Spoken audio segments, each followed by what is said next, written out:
The year is 2024.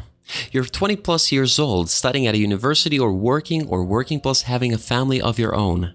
You have the money to obtain the games you want to play and the game systems to play on, but the time is scarce and the adult voice inside you is telling you, be more productive, bitch. Long gone are the days when you could play for the entire day without a care in the world. Your backlog is longer than the distance Stephen Hawking was ready to cross in his wheelchair to meet some midgets, and you barely manage to finish a game or two a month. As a result, you always look forward to the next thing and find it hard to stay focused on the current game that you are playing.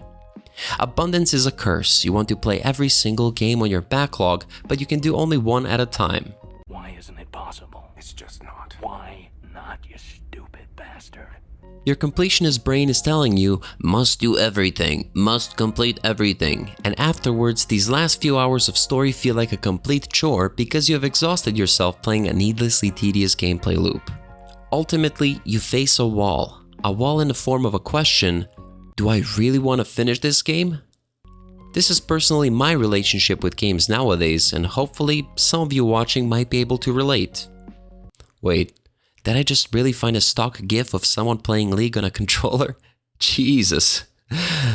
Anyways, first I'd like to pose some questions and extend them to other forms of entertainment as well. Why do we start playing certain games? Why do we start watching certain movies and TV shows? Why do we start reading certain books or comics? And most importantly, what motivates us to fully consume all of these products?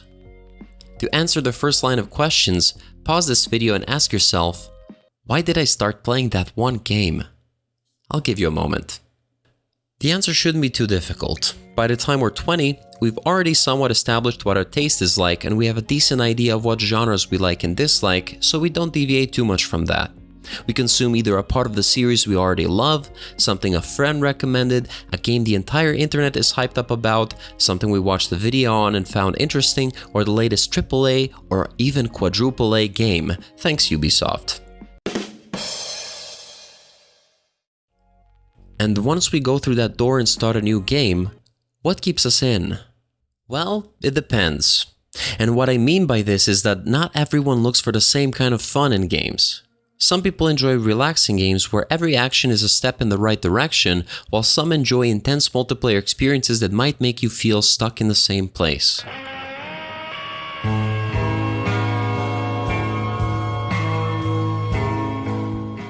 Some people enjoy intellectually stimulating games, while some enjoy exploring vast worlds and finding every single collectible hidden. Diverse and engaging gameplay can keep others captivated, while some are captivated by games that don't pay too much attention to gameplay, but rather storytelling and its characters. Obviously, things are not so black or white, either or, but instead we all look for a mix of these criteria in different variations. For example, I love action-packed games with different gameplay mechanics, but I don't mind exploring a bit as long as it doesn't require a lot of backtracking. Based on these preferences, your reasons for dropping games will vary for sure, but the point at which you stop playing the game should feel the same. To further clarify, when I say stop playing the game, I mean to completely drop the game, not ditch a game because of a remake of your childhood favorite game just came out. Personally, I played and finished tons of games, and I can call myself somewhat of a seasoned gamer, although I dropped some games too, and for very different reasons.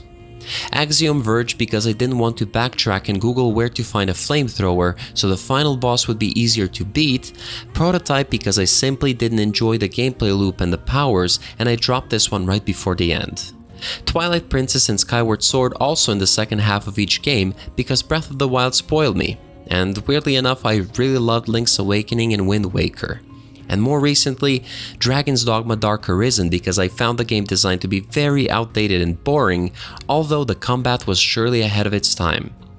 Metroid Prime Remastered because I'm not that into backtracking as I said before, and I prefer faster paced first person shooters like Doom. And lastly, I just dropped Assassin's Creed Valhalla, which is why I'm making this video trying to rationalize my decision not to invest 60 more hours playing a story that I'm not really invested in. It went like this. I had Assassin's Creed Origins, Odyssey and Valhalla on my backlog since I haven't played any of the RPG Assassin's Creed games. Out of the three settings, the Viking one seemed to be the most appealing to me personally, and the game was just introduced to the Game Pass recently, which seemed like a perfect moment to start playing the game. The story was off to a good start, about betrayal and revenge. However, this revenge was realized 3 hours later into the gameplay, and the plot drops you onto a large continent divided into several regions. Initially, beautiful graphics and cool looking world kick you full speed into a honeymoon phase. Sailing with your crew and listening to your crew singing right before you raid a village, burn it and leave it in disarray never gets old and has its very unique charm.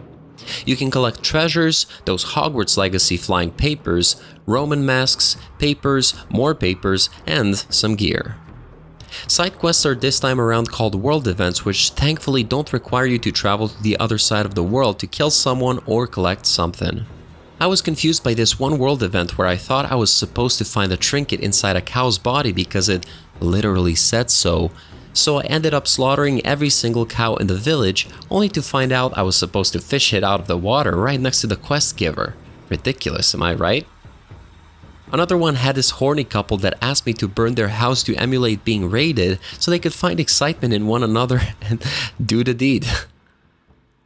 The world events are one of the things I really liked about the game that also kept me going for a while. Wow, that's a cute cat, look at him. Whoa, chunky boy, holy. Haha. Where'd they go? What the fuck? Oh, never mind, he's back. However, 45 hours into the game, the burnout hit me hard. This game cannot get difficulty settings right. Zones on the continent are always 100 plus levels above my level unless I do absolutely everything marked on the map, and when I'm finally 20 to 30 levels below the recommended level for the zone, it's way too easy. Time your parries right and you can literally become an unstoppable one-man army. Raise your difficulty from hard to very hard and suddenly everyone one-shots you. Usually I would be fine with difficulty setting just scaling damage I receive and damage I deal, but only if the combat extends further than the light attack heavy attack sequence. Parry blockable attacks and dodge the unblockable ones.